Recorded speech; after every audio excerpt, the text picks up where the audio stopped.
Thanks for watching.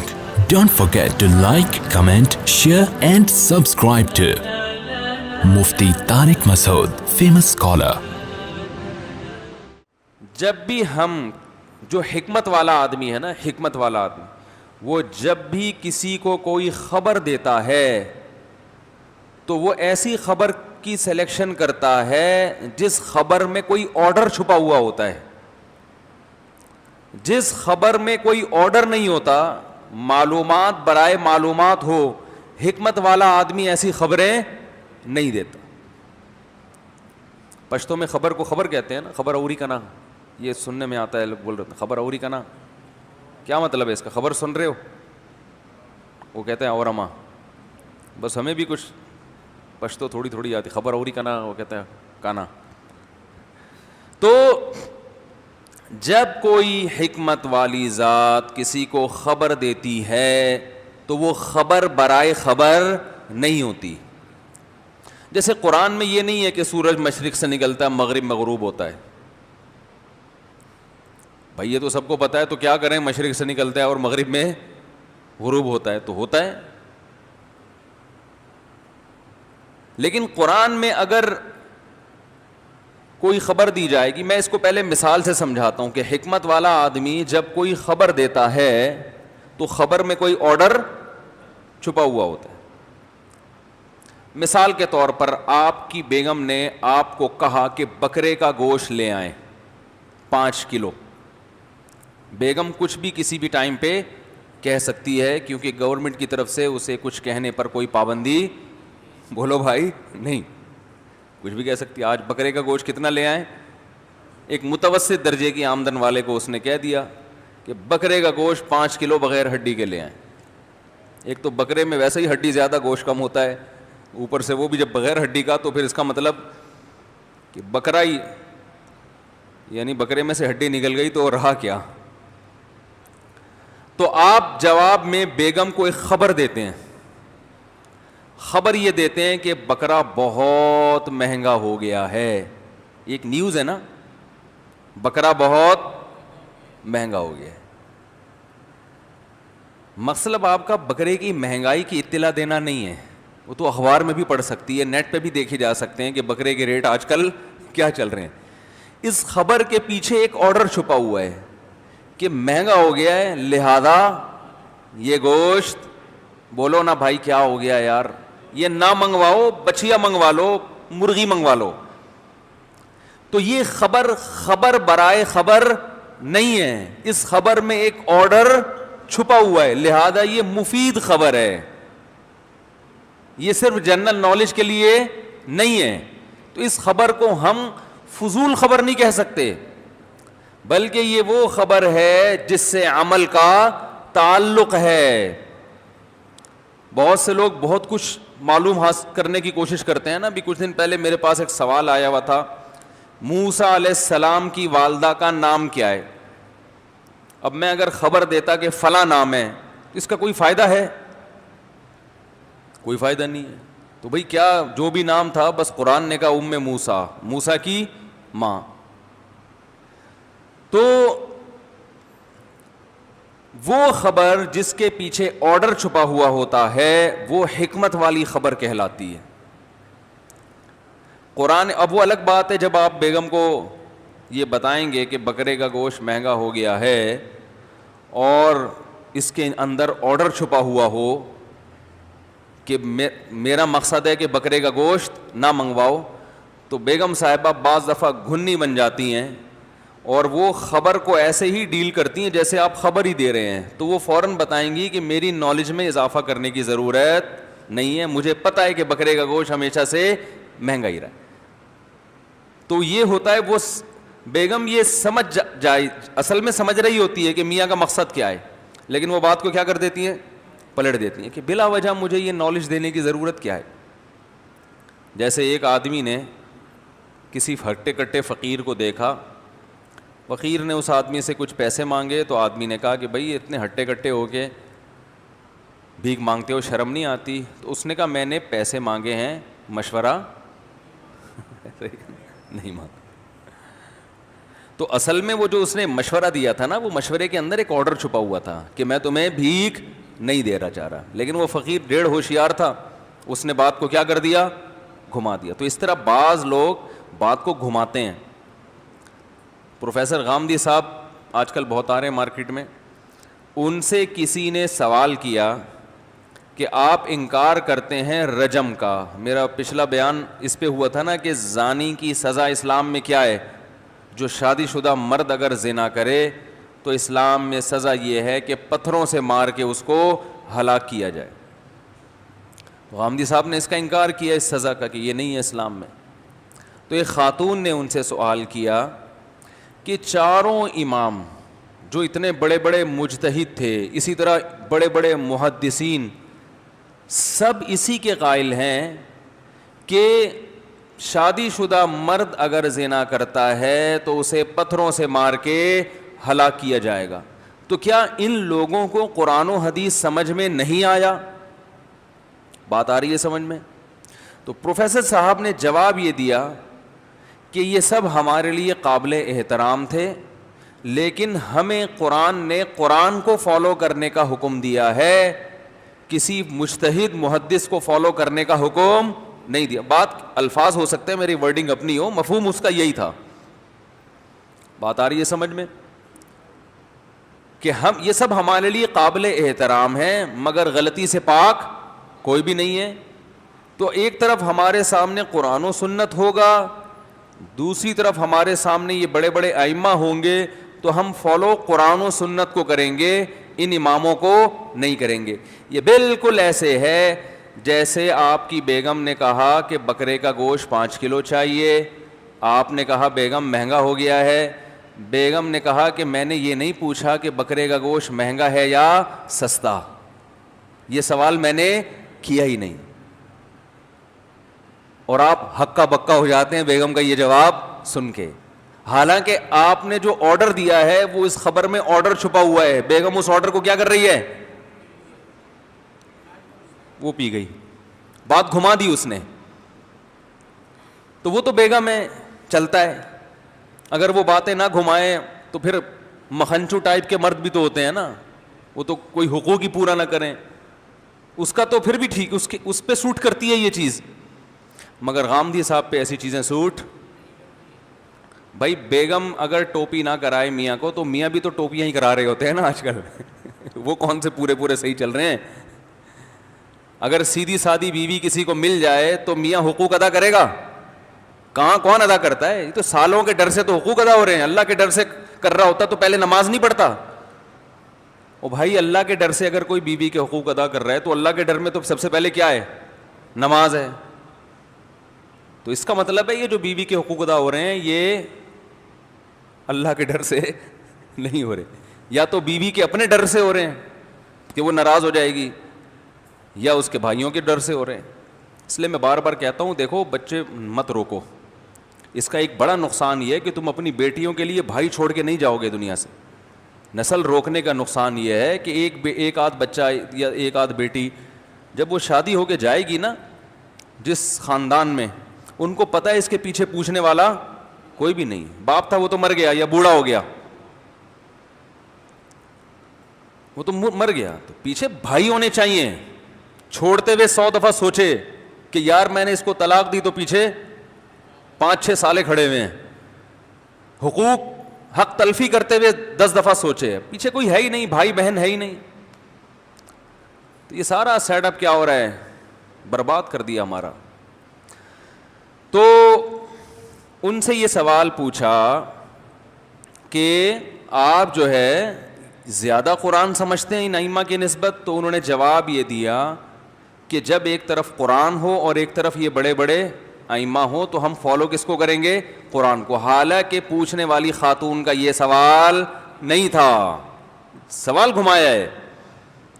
ارے وہ تو ساری دنیا مانتی ہے کہ ایک طرف قرآن اور ایک طرف چاروں امام, اور امام بخاری مسلم جیسے محدثین ہو تو ہم قرآن ہی کو فالو کریں گے. بلکہ پوری دنیا ایک طرف ہو, سارے مسلمان ایک طرف ہوں اور ایک طرف قرآن ہو, تو فالو کس کو کرنا ہے؟ قرآن کو. سوال یہ نہیں ہے, سوال یہ ہے کہ یہ عجیب سی بات ہے کہ پوری دنیا کی سمجھ میں قرآن کا وہ مفہوم نہیں آیا جو 15ویں صدی میں آپ کی سمجھ میں آ رہا ہے. اس اشکال کا جواب چاہیے کہ ایک غیر مسلم آج اسلام قبول کرتا ہے, وہ کہتا ہے یار تمہارے قرآن اور حدیث تو نہ ابو حنیفہ کی سمجھ میں آیا جس کو آدھی دنیا فالو کر رہی ہے, نہ امام شافعی کی سمجھ میں آیا جس کو 1/3 دنیا فالو کر رہی ہے, نہ امام مالک اور احمد بن حنبل کی سمجھ میں آیا جس کو باقی مسلمان جن کو فالو کر رہے ہیں. تو ان میں سے کسی کی سمجھ میں نہیں آیا, جبکہ یہ اتنے بڑے بڑے اسکالرز تھے اور پوری دنیا ان کو فالو کرتی آ رہی ہے. تو اب کیا اسلام سمجھو گے؟ اس کا مطلب تمہارا اسلام ہی ناقص ہے, اسلام محفوظ نہیں ہے. یہ سوال تھا اصل میں کہ اللہ نے یہ اسلام ایسے لوگوں کے ہاتھوں میں دے دیا کہ ان کو سمجھ میں آیا ہی نہیں. پھر ایک آدھ تو غلطی کر سکتا ہے, سارے غلطی کر رہے ہیں, کسی کے سمجھ میں نہیں آیا. اور آج سمجھ میں کس کے آیا ہے؟ لمز یونیورسٹی کے ایک پروفیسر صاحب کو سمجھ میں آ رہا ہے. تو ہمیں ان پروفیسر کی ذاتیات پہ کوئی اعتراض نہیں ہے. علمی اختلاف تو ہر آدمی کر سکتا ہے نا, تو ہم بھی کر سکتے ہیں. تو ہم آپ سے یہ علمی اختلاف کرتے ہیں کہ آپ سے سوال کچھ پوچھا گیا, جواب کچھ اور دیا گیا. تو یہ چل رہا ہے مارکیٹ میں. جتنے باطل لوگ ہیں سب کا انداز اسی طرح کا ہوتا ہے, پوچھو کچھ جواب کچھ اور ملے گا. تو میں دوبارہ اپنے اصل ٹاپک کی طرف آتا ہوں کہ جب بھی کوئی حکمت والا آدمی کوئی خبر دیتا ہے تو اس خبر کے اندر دیکھو, پشتو میں کہتے ہیں نا خبر اوری کا نا, ایسے ہی کہتے ہیں بھائی, کچھ اور کہتے ہیں تو بتا دیں. خبر اوری کا نا, خبر سن رہے ہو کہ نہیں سن رہے؟ تو یہ کیوں بار بار کہہ رہے تو سن رہے ہو کہ نہیں سن رہے؟ اس کا مطلب کہ بھائی اس خبر کے اندر جو آرڈر چھپا ہوا ہے اس پہ عمل تو نظر آ نہیں رہا, اس کا مطلب تو سن نہیں رہا ہے. صحیح ہے نا؟ اس کا مطلب باپ بیٹے سے کہتا ہے مجھے بہت سخت پیاس لگ رہی ہے, یہ خبر ہے, یہ آرڈر ہے؟ خبر ہے بھائی مجھے پیاس لگ رہی ہے, کہ مجھے کیا لگ رہی ہے؟ پیاس. اس کے اندر آرڈر چھپا ہوا ہے پانی پلاؤ. نہیں آ رہی بات؟ اب دیکھو کوئی کسی کو کہہ رہا ہے اپنے بیٹے کو, بیٹا مجھے بہت سخت پیاس لگ رہی ہے. ایک دفعہ کہہ دیا, بیٹا میں نے کہا ہے میری زبان خشک ہو رہی ہے, پیاس لگ رہی ہے. 2 دفعہ کہہ دیا. تیسری دفعہ کہہ دیا بھائی مجھے پیاس لگ رہی ہے. بیٹا بیٹھا ہوا ہے, اچھا ابو تھینک یو آپ نے ایک اچھی خبر دی. تو آپ پھر بولیں گے اوری کا نا, سن رہا ہے کہ نہیں سن رہا؟ کہے گا ہاں سن رہا ہے. تو سن رہا ہے تو کم بخت پانی کیوں نہیں پلاتا جا کے؟ ہیں یہی کہیں گے کہ نہیں کہیں گے؟ بھائی اگر سن رہا ہے تو جا کے پانی کیوں نہیں پلاتا؟ پانی پلا. مطلب یہ ہے, اس کا مطلب جو پانی نہیں پلا رہا ہے اس کا مطلب تو خبر نہیں سن رہا ہے, تو یعنی سمجھ نہیں رہا ہے تو کہ میں کہنا کیا چاہ رہا ہوں. تو یاد رکھیں قرآن مجید میں جتنی بھی خبریں ہیں, قرآن نے ہمیں پورا واقعہ سنایا موسیٰ علیہ السلام اور فرعون کا. یہ ایک تاریخی واقعہ ہے, لیکن اس میں آرڈر چھپے ہوئے ہیں. کمزور کا مقابلہ طاقتور سے, اہل حق کا مقابلہ ظالم سے. فتح کس کی ہو رہی ہے؟ حق پرستوں کی. حق پرستوں کی فتح ہو رہی ہے. ظالم کا انجام اچھا نہیں ہے. ظاہری نقشوں سے دیکھ کر متاثر مت ہو, یہ آرڈر ہے نا. فرعون کی بڑی حکومت سب کچھ, اللہ نے فرمایا اس سے متاثر مت ہو, اصل تقوی ہے. تو اسی طرح یاد رکھیں اللہ نے جو ہمیں خبر دی ہے کہ کلو نفس ذائقۃ الموت, ہر نفس نے موت کا ذائقہ چکھنا ہے, یہ خبر ہے. یہ تو ساری دنیا کہہ رہی ہے کہ چکھنا ہے, پھر اللہ ہمیں کیوں بتا رہا ہے؟ جیسے آج جمعہ ہے, میں کہوں تو آپ بولیں بھائی ہمیں پتہ ہے. ہاں گھر میں ایک بچہ نہا دھو کے تیاری کر کے جمعے کی نماز پڑھنے نہیں جا رہا, اسے آپ کہتے ہیں بیٹا آج جمعہ ہے, حالانکہ اسے پتہ ہے جمعہ ہے. مطلب یہ کہ حرکتوں سے نہیں لگ رہا کہ تمہارا نماز پڑھنے کا ارادہ ہے. اسے آپ بار بار بتائیں گے آج کیا ہے؟ آج عید ہے. کہتے ہیں نا لوگ آج عید ہے, پریشان کیوں بیٹھا ہوا؟ بھائی آج کیا ہے؟ عید ہے, مطلب پریشانی ختم کرو. تو اللہ نے بتایا کل نفس ذائقۃ الموت, ہر نفس نے موت کا ذائقہ چکھنا ہے. یہ خبر ہے, اور آج کی تازہ خبر. آج کی کیا ہے, یعنی آج جمعے کی تازہ خبر ہے یہ, کہ ہر ایک نے موت کا ذائقہ بولو بھائی چکھنا ہے. یہ خبر اللہ نے اصل میں جو دی ہے نا, اس کے اندر بہت سے آرڈر چھپے ہوئے ہیں. ایک آرڈر نہیں ہے بلکہ بہت سارے آرڈر ہیں.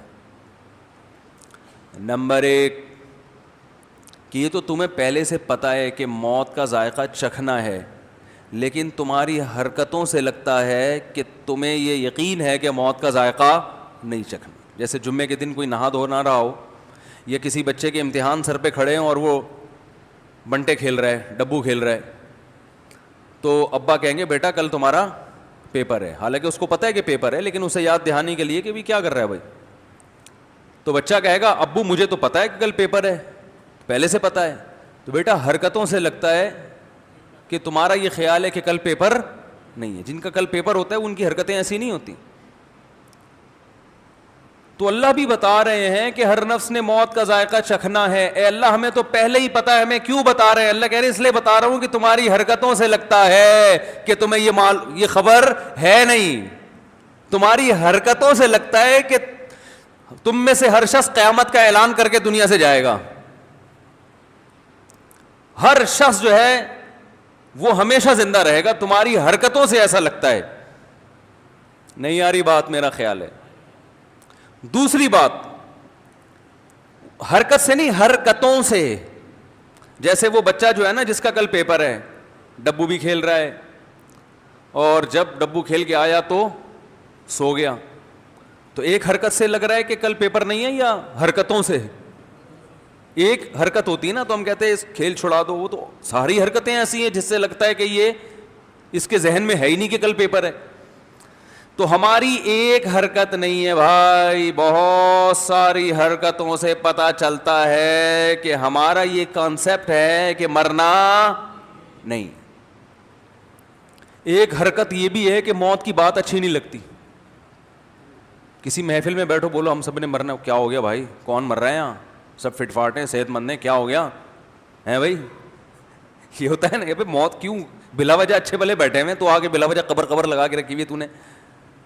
حرکتوں سے پتہ چلتا ہے کہ یہ مرنے کے لیے اس کا یہ کانسیپٹ ہے کہ مرنا نہیں. کیونکہ جو ہوتا ہے تو اس کی خبر تو اچھی لگتی ہے نا, بلکہ اس کے بارے میں تو پوچھتا ہے انسان کہ کب. ارے یار ہر بات میں مثال دینی پڑتی ہے, مصیبت یہ ہے. دیکھو ایک بچہ اب کھیل کود میں مشغول ہے, امتحان کی اناؤنسمنٹ ہو گئی, پتہ چل گیا اخبار میں کہ امتحان ہونے والے ہیں یا امتحان ہوں گے. فوراً بچے کو فکر ہوتی ہے پتہ چلے کہ کب.